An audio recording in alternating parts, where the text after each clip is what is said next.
Hello. Today is December 29th, 2015. I'm meeting today with Mr. Alan Dragoo at his home in Windsor, Colorado. My name is Brad Hoops. I'm the interviewer for the Northern Colorado Veterans History Project. Welcome, Alan, and thanks for sitting down today to tell your story. Thank you. Let's start out, if we could. Tell us a little bit about yourself, your date of birth, where you were born, a little bit about your family. I was born in 1917, October the 18th. Where were you born, Alan? Originally, Maryland, on a farm in about a mile from a little town named Ridgely.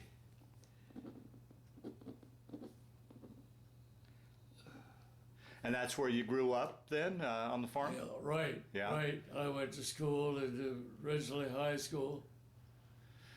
Yeah. Any brothers or sisters? Yeah, I had a brother who died when he was 7 years old, and tobane poisoning. I had also had a sister 3 years older than me. And your dad was your dad farmed then? Was that his occupation? My dad sold Raleigh products to farmers, to all over the county.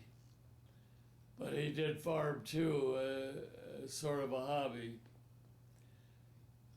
How was that? I always like to ask your generation, do you have much memory of it? And if so, was your family affected by the Great Depression? We were affected by it, but we never went hungry. Yeah. Oh, good. Yeah. So you went through the school system there at right. Ridgely and graduated from high school. What'd you do once you got out of high school? Well, I went some to college.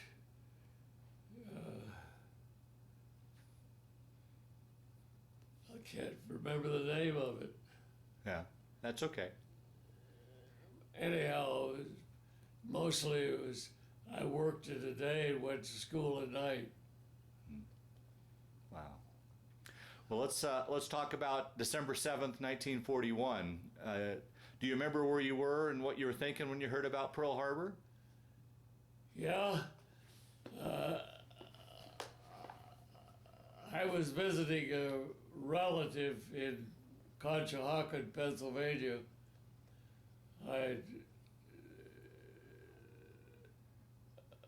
I was working at Frankfurt Arsenal in Philadelphia, and I was visiting there. My beloved cousin in Conshohocken had us over for dinner, and we heard it on the radio.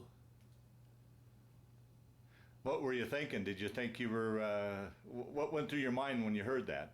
Oh, I don't know, revulsion, I guess. I can't remember. I was shocked. And then what happened after that as far as, did you enlist? Did you get drafted? Take your story from how you got into the service. I decided to enlist. I wanted to get back into the Navy, but they didn't take married men as aviation cadets, but the Army did. So that's why I went in the Army Air Force. So we need to back up. Between high school and this period of time, you got married. You were married, did you say? Oh, yeah. Talk about how you met your wife and how that all transpired. Oh, her cousin and I were good buddies, and she lived in Chester, Pennsylvania. We were in Maryland, of course, and he introduced me to her, and we didn't fall in love right away, but in time we did. Uh-huh. Oh, wow. Wow. So you were married, and like you said, the Navy wouldn't accept it. So you wanted to fly, it sounded like. Right. Yeah, okay. I wanted to fly and I wanted to help out. Yeah. So my wife said, if you're going in, I'm going in too. So we both went enlisted the same day in downtown Philadelphia. And we made the front page of the Evening Bulletin. Is that right? Husband and wife enlist. Wow. How soon after Pearl Harbor did you guys enlist? I don't remember. Oh, okay. Okay. But she got called up ahead of me. I saw her up on the train. She headed for Daytona Beach, where she was indoctrinated. And then later I went to Miami Beach for basic training. And I was at Miami Beach and then to University of Florida for a short term. And then to aviation headquarters in Texas. Now, was your wife down there as well during that time when you were in Florida? She got transferred up to Washington, D.C. Uh-huh. She was there. But then she was, she had some physical problems and she got discharged. Medically discharged? When they made it part of the Army, she dropped out. Okay. Yeah. So she was in the hospital there, Johns Hopkins Hospital, for quite a while, and then she went home. But then she followed me in my service, in my training all around. Wow. How was it for you going from civilian life into military life? Was that much of a transition for you? I don't think so. Yeah, yeah. No, I had to learn how to take orders. No, it wasn't painful. Oh, okay. And prior to joining the Air Corps, had you ever flown before? Only as a passenger. Wow. I was all set to take flying lessons before I got called up. So then you went through all your training down in Florida. Where did you go for flight school then? My advanced training was in Altus, Oklahoma. That's where it's flying twin engine AT-7s. And then I instructed in Oklahoma for a year before I got tapped for the 1st Air Commando Group. How was that too? I mean, here's a boy that grew up in Maryland, East Coast. Here you're out in the middle of the Midwest in Oklahoma. That must have been a change for you. It really was, but I think I cope with it pretty well. Yeah, yeah. And you did you have a choice whether to go multi-engine or single engine? Or how did you get into, I guess, to what you were flying? I don't recall how I got into it, but they made me an instructor for a year. You must have done very well in flight school then to be tapped to be a. I passed all right.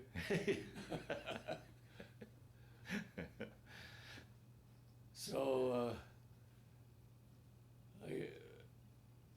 The war was slowing down then.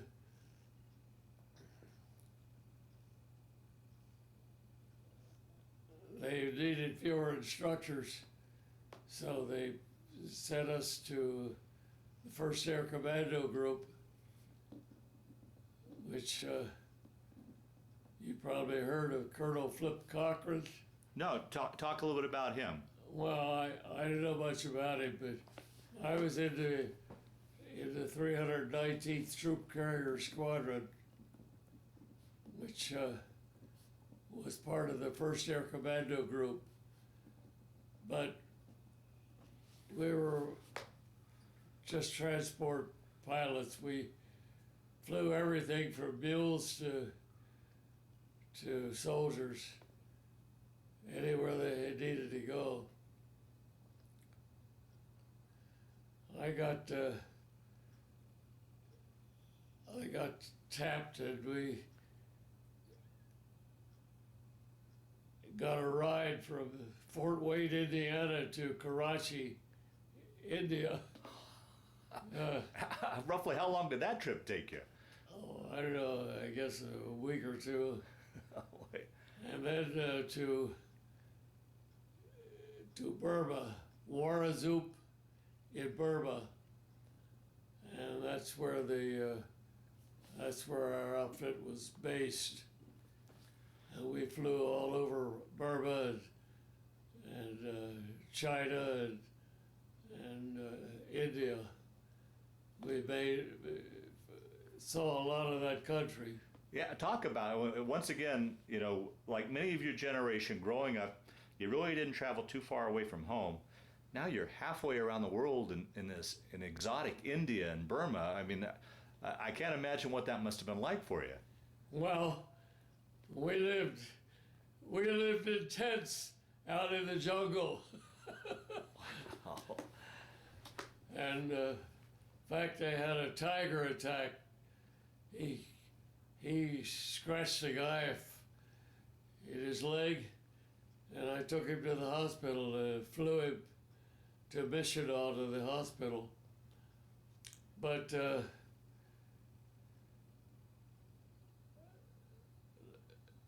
living in a tent was one of those things you just existed, you know. Wow.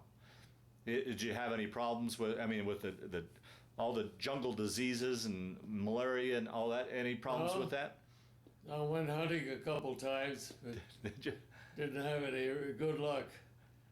I shot something, I forget what it was. Wow. So was the base a pretty primitive base? I mean, just cut out of the jungle, or? Just cut out of the jungle. Wow. It wasn't permanent at all. Wow. So we flew horses and mules over the hump to get ready to fight the war in China. Were the Japanese still in Burma when you were there, or by that time had they been kind of pushed They were back? pretty much out, but there were some of them left there. Yeah. We flew horses and mules, Chinese soldiers, you name it, over the hump. Talk about flying over the hump. I heard it was extremely dangerous. That the air drafts and just. Can you talk about some of the flights going over? What it was like? Well, it's one of those things, you had to do it, so you did it. Whether you're afraid or not, then when we fly back to Burma, our fighter planes would attack us, you know, and make runs on us just for practice. Oh, okay. And then after you would go down to about 200 feet above the ground, they'd give up. Why go with? Thank you for it. Wow. Is there any missions in your mind that stood out that were dangerous or there were close calls? I had one that I almost got killed by my co-pilot. What happened? Well,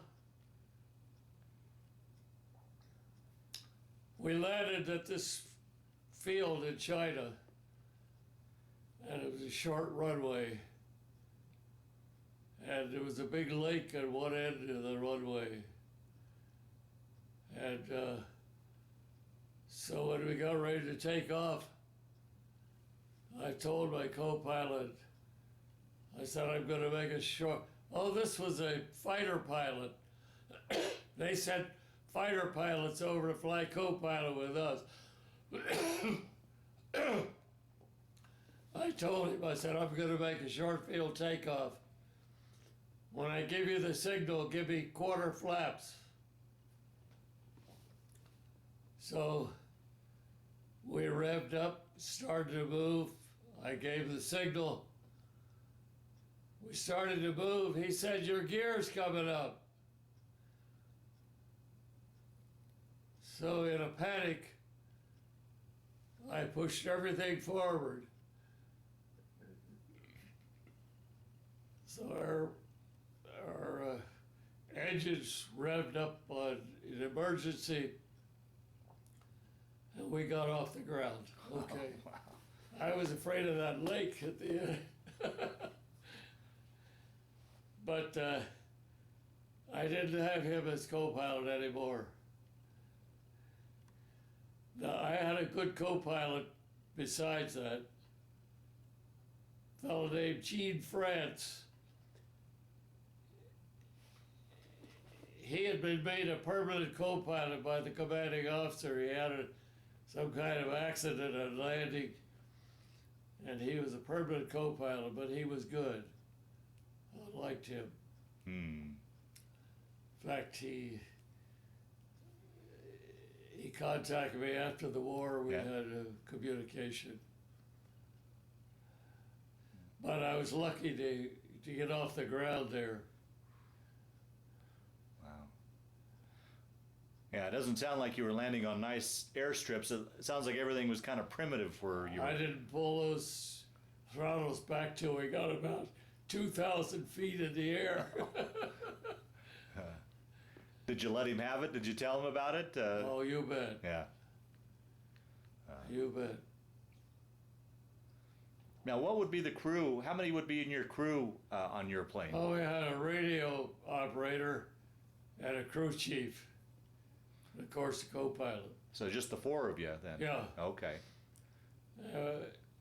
On a long flight, you they had a special navigator to go along, but we didn't have many of those.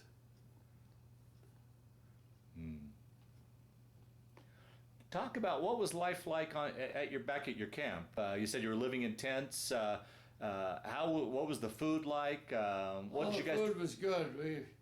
We had good cooks, good food. Yeah. I don't have any complaints there at all. Yeah. What did you do for entertainment or to pass the time away when you weren't on duty or flying? Well, we played baseball once in a while. Had a baseball diamond there. There wasn't much else to do except read. Just the radio. Oh, so you were getting radio? You got radio there? Yeah. Yeah. Would Tokyo Rose make it all the way down there? Would you hear? We'd hear her once in a while. Yeah. Yeah. And talk about, in today's age, we've got computers and cell phones and instant messaging. What was your option back in the day? I mean, to communicate with your wife back in the States? Letter. Yeah. And was that pretty reliable? Were you able to get? Oh yeah. Yeah. Yeah. And we wrote constantly to each other. Yeah. So mail call was probably pretty important, I would imagine. Oh, you bet. Yeah. And is that how you'd get your news? I mean, sound like you guys were kind of isolated. How would you know what was going on in the world and how the war was going on? I mean, where would you get your news from? Oh, radio, mainly. Radio? Yeah. So were you on that base in Burma the whole time, or did you guys ever move? Well, we were there, but I had a good friend that he had his airplane and me and mine. We did all kinds of errands for the Chinese, and it's hard to remember anything in particular, but we flew all over the southern China. Wow. Wow. Now, would you ever have opportunities when you were flying to get out and explore the local area or deal with the civilians? Very seldom. Oh, is that right? Yeah. Very seldom. It's usually quite often sleep in the airplane. Oh, really? Yeah. Wow.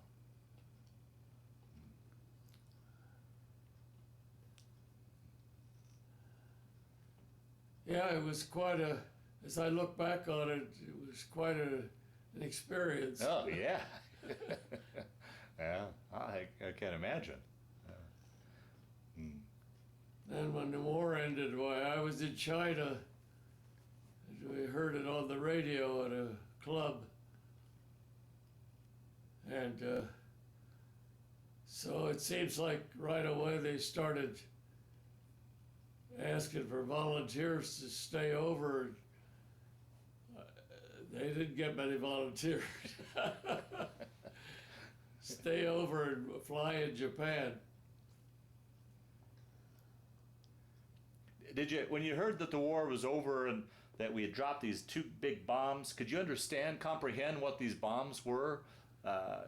Well, they told us pretty much on the radio, yeah. Yeah. Yeah. Was there a celebration there on the base, or were you guys? Oh, you bet. Yeah. Yeah. Yeah. Yeah. Yes, indeed. So they're asking for volunteers. So was there an issue with you as far as, because it was a point system to go home? I decided not to volunteer. No, but you had enough points to go back home? Oh, yeah. Yeah, okay. And within 6 months, they moved the whole outfit home. We got aboard a Navy transport. I think our planes were given to the Chinese, and our whole outfit was transported in this Navy transport back to New York, up through the Suez Canal to the Mediterranean, and across the Atlantic back home. So really then, you went completely around the world then, because you flew. Did you fly over the Pacific when you came? Going in, I flew over the Pacific. Yeah. So combined, you went completely around the world. That's then. right. Yeah. That's Wow. right. Wow. And how was that trip home? I mean, did you get your sea legs, or how was the? Oh yeah, it was pretty good. Yeah. They had movies at night. And what was it like coming into the harbor in New York and seeing the Statue of Liberty and being back in civilization, really? The Statue of Liberty was a welcome sight. Yeah. Oh boy. Yeah. How long were you overseas altogether then? Oh, Roughly. about a year. About a year. Yeah. So you hadn't seen your wife in over a year then. That's right. And that must have been a wonderful reunion when you. Well, when I got back to somewhere in Pennsylvania, there's a base there. I had a call that emergency leave because my wife's grandfather had died and they wanted me home for the funeral. Oh wow.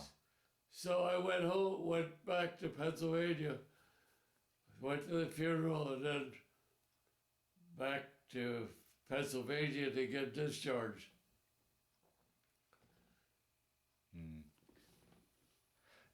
Was there any thought of staying in and making it a career, or were you ready to get out? No, I was ready to get out. Yeah. Yeah. So you're discharged now. Take your story from there. Once you got out of the service, what'd you guys do from there then? Well, I had my job at Frankfurt Arsenal was still there, so I tried a few other things, but I ended up back at Frankfurt Arsenal, and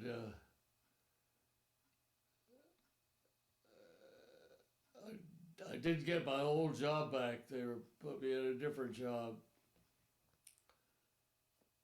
And I decided that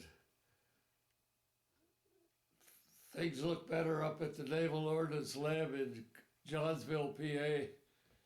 So I transferred to Johnsville, and there I was until I finally got on the professional roll and got a job in California at the Naval Ordinance Lab, Corona, California, and transferred to Corona, California, and there I was until I retired. Wow. So how many years altogether were you in your career? Gosh, I never counted it up. I don't know. Yeah. And what did you do? What did you do? What was your job? What is? I was an engineer. Oh, wow. In the missile program. First in the air-to-air missiles, the Sidewinder, and then the Terrier Tartar Talos missile program. Wow. Visiting contractors and seeing if they were doing what they should do. So it worked out pretty good. Yeah. Wow. I finally retired from the Naval Ordinance Lab.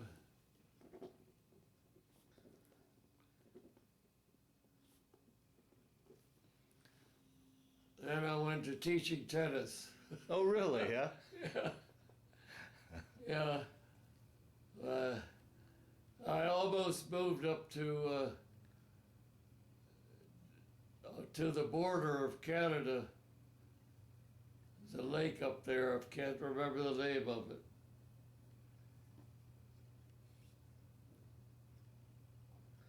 We bought a lot up there. We were going to build a house and settle down up there, and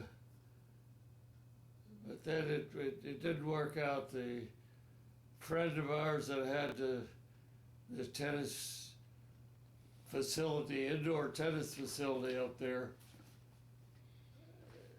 he backed out on it, so we sold the lot, and we stayed in California for a while. So you're a lifelong tennis player then? Is that? Pretty much, yeah. Yeah. Yeah. Yeah, I played with Gene Tunney's son, Merrick Tunney, and we played together. He was at Marsh Field in California, and so we became friends. Is that something you played growing up in high school and such, or did you take it up? When did No, I took it up after I got to service. Oh, is that right? Yeah. Never played before. Wow.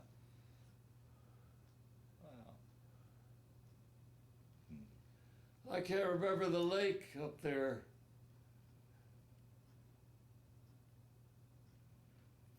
Oh well. Yeah, that's fine. Yeah. Yeah. And then what brought you here to Colorado? Well, there are many different factors. Our son had gotten into some kind of trouble, and he was actually selling real estate here in Colorado, and he sold us a lot. We had lived in Fort Collins, Colorado,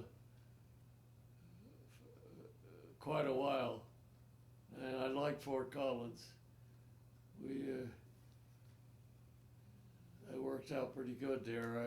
I instructed tennis and enjoyed my retirement. Yeah, yeah. Well, talk a little bit about family.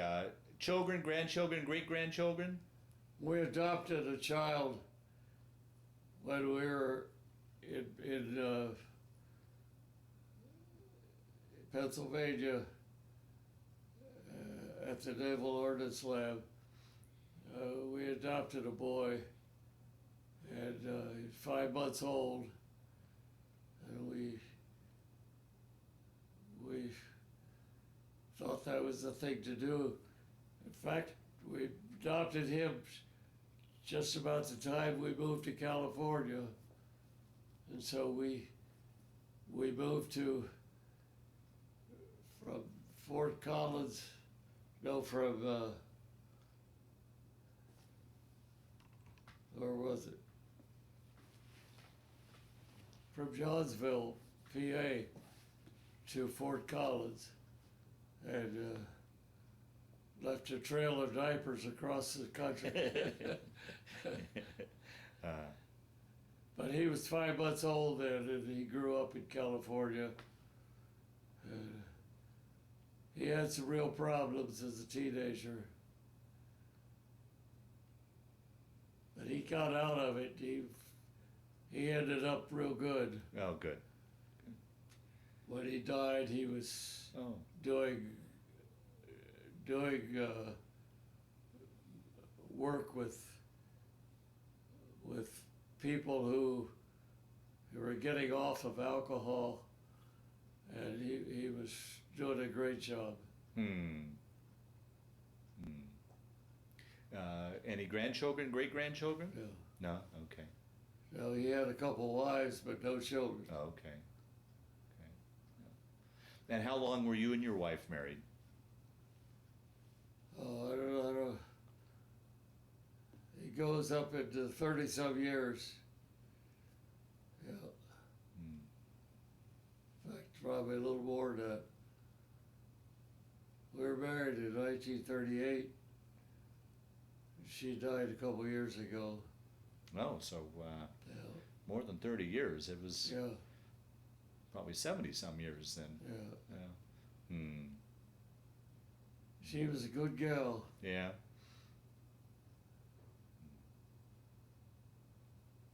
Through the years, did you ever keep in touch with any of the guys you served with? Was there any sort of reunions, anything like that? No, I got a card from Gene France, the co-pilot, the permanent co-pilot, that he became my co-pilot. But that's all, it was just a card. Yeah, yeah.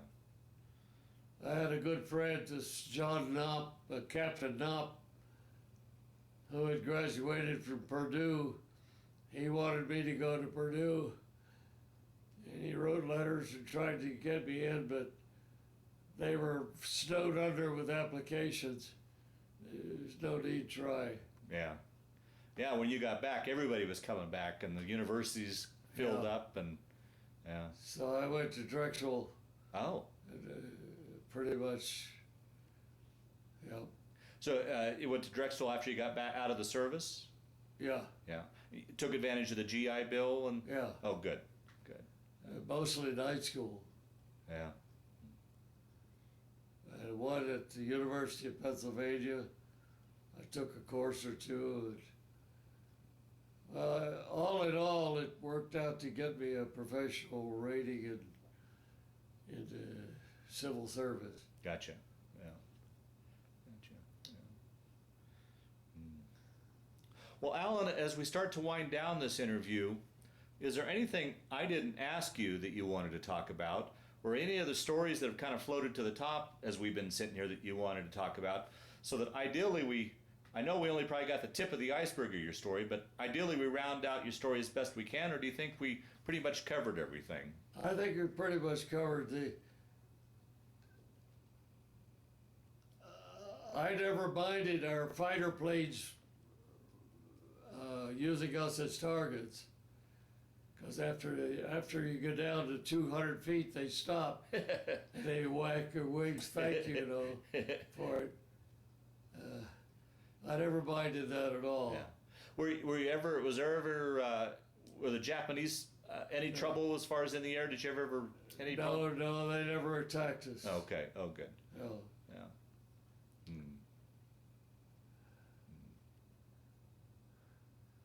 But that gave me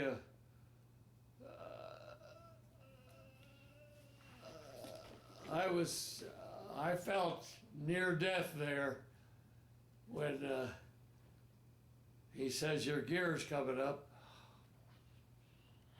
We were moving down the runway. Oh boy. I did the right thing. I don't know why. Uh, I'm thankful to God that I did it. Because if we'd have stayed there, gear would have come up. We'd have been lame ducks there on the runway. oh boy. Wow. I just can't imagine how scary it must have been flying over the Himalayas. Yeah, well, it was, looking back on it, well, I don't know why I wasn't scared more than I was. Because don't they call that route the aluminum? They call it the aluminum alley because there were so many Yeah, planes went yeah. down. But when you gotta do something, you do it. Yeah. And that's what it was. Yeah. Wow. Wow. I'll never forget the time I was flying in Burma, and I wanted to see how high the C-47 would go. Oh boy. We got up to about 26,000 feet and couldn't get any higher. But what happens? Another airplane comes our way. It's our commanding officer. So I'm sure that didn't go well in my write-up. Yeah, right. He had a B-25, and of course he could go higher. Yeah, than that. right. But there's no doubt that who it was. Oh. You didn't hear from me when you got back on the ground? No, No. he didn't say a lot, but he did a lot of magic. We were, Alan. We were talking about that time you took that C-47 up to 26,000 feet. What was that like? Because the plane wasn't pressurized. It had to be, I imagine, pretty cold. Did you have oxygen or? Oh yeah. Yeah. Okay. Yeah, we carried oxygen. Now, would you need oxygen when you went over the hump? We had it. We didn't always use it. Oh, okay. Yeah. Okay. Yeah. Now, from what I understand, I was just talking to Sue while we were off camera.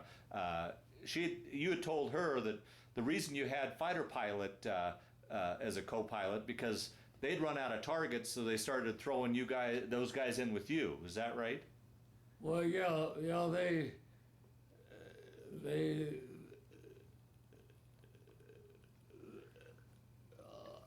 didn't need fighters anymore when the war ended, so they sent the Gotcha. pilots over, and some of our guys went home, Oh, okay. and so that's the way it happened. Gotcha. Yeah. And I'm just. They were an unhappy crew. Were they? Yeah. Yeah. Yeah. They didn't want to be in the big planes. They wanted. Apparently, this guy didn't know what a short field takeoff was. Yeah. With a fighter plane, I guess you don't have to worry about that. Wow. Well, I'm kind of wrapping up this interview here and talking to Sue too. And when you were a tennis instructor, talk about some the celebrities and famous people you. Oh, well, when I was at the Bishop's Lodge in Santa Fe, I taught there for a couple of years. I got a call from Clint Eastwood. He said, I'm thinking about coming over. will you give us some tennis lessons? Wow. So he gave Clint Eastwood and his girlfriend and that guy that played his supporting role, I forget his name, they all came in and we had a ball playing tennis. Wow. So you must have had a pretty good reputation then, for him to track you down like that. I guess so, Yeah. but he was a nice guy. Was he? Yeah. Yeah. Wow. Yeah, we had a good. I forget the names of those people that were with him. You probably recall them, but it was an enjoyable time. Wow. Yeah, it sounded like a fun career as a tennis instructor. Looking back on it, I guess it was. Yeah. But you know, when you're having fun, you're not necessarily asking yourself, "Am I having fun?" Oh, right. Yeah. Right.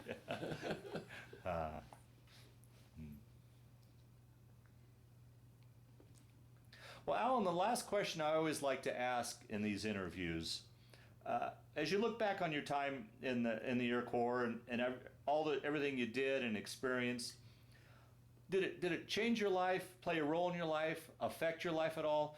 Or as you look back on it, was it just simply a chapter in your life that you went through? How would you answer that?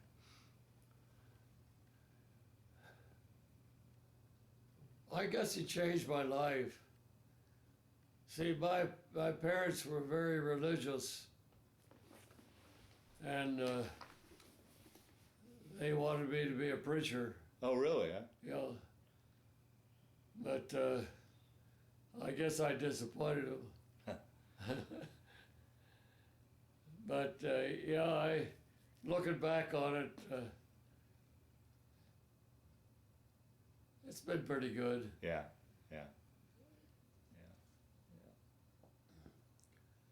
I don't have any real serious regrets.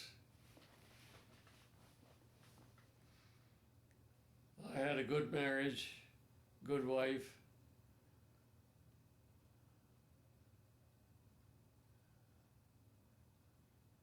What else can you ask for? Yeah, right? Absolutely. Yeah. Well, very good. Well, Alan, I want to thank you for sitting down today to tell your story, but just as important, I want to thank you for your service to our country. Well, Dave, I looking back on it, well, if I had to do over again, I guess I'd do pretty much the same thing. Oh, good. Well, thank you. So, Alan, once we turned the camera off and got talking a little bit more, I realized you did a stint in the Navy, and we completely left that out of the interview. Let's talk a little bit about that. Well, when I was 17 years old, I signed up in the Navy. And I was on the battleship Colorado for a year. Is that right? Yeah. But now this was pre-war? yeah. Yeah, okay. And what prompted you to join the Navy? Well, I don't know. I don't remember why I went in, but I did. And then when I got on the Colorado, they had a class on there for the Naval Academy. So I was in the class, and there were 3 of us from the Colorado that were sent to the Naval Prep School in Norfolk, Virginia. And after I was there for a while, I decided that's not for me. So I resigned and got on a destroyer named Winslow, and I was there until I got discharged. How many years were you in the Navy? Just 3 years. 3 years in the Navy? Yeah. Yeah. Oh, I'll be darned. They call it a minority cruise. You sign up when you're 17 and you get off when you're 21. So, Where did you take cruises, oh tours? yeah, we went on a shakedown cruise to Europe. We're in Scotland, Norway, Sweden, Scotland, Holland. We covered that part of the country, and then came back to New York. Wow. Boy, I'm glad we got that piece. That's a pretty interesting segment of your life there. Yeah. Yeah. Once again, it must have been for, a 17-year-old, 18-year-old, fascinating to see. That's right. Yeah. Yeah, been a lot of interesting people. And then we went to California, to San Diego, to the naval base there. We were in the fighter fleet in San Diego. That's about it. Yeah. And like you said in the earlier interview, once the war broke out, you tried to re-enlist in the Navy to be a I pilot. wanted to fly, and I was married, and they didn't take married men as cadets. But the Air Force did, so that's why I went to the Air Force. Gotcha. Yeah. Well, I'm glad we got that segment on the tape here. Thank you.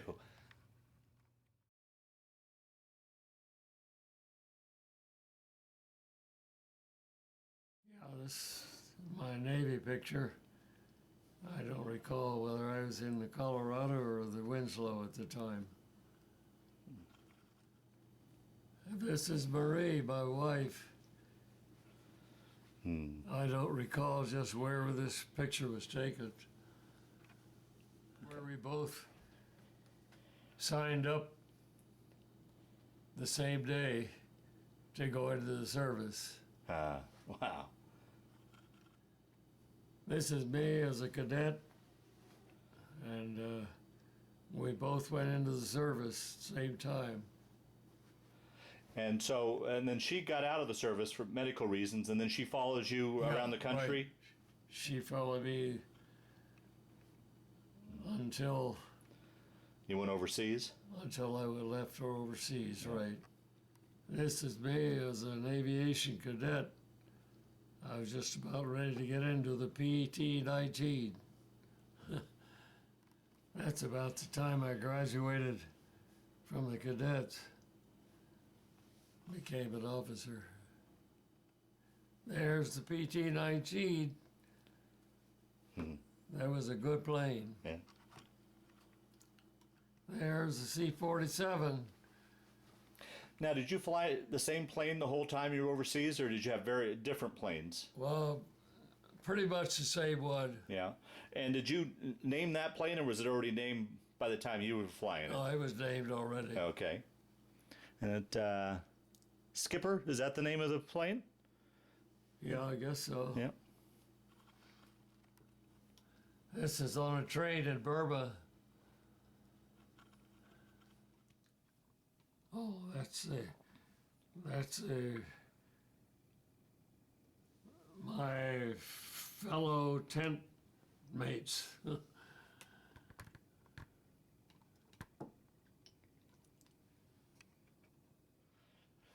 So, Alan, can you talk a little bit about your medal case here that you got your wings?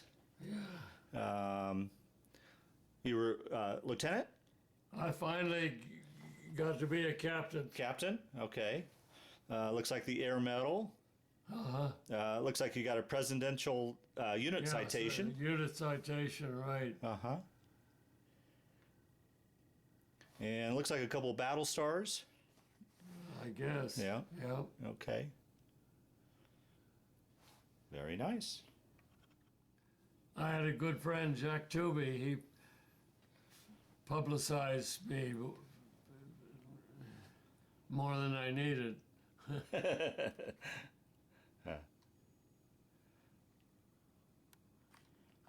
Very good.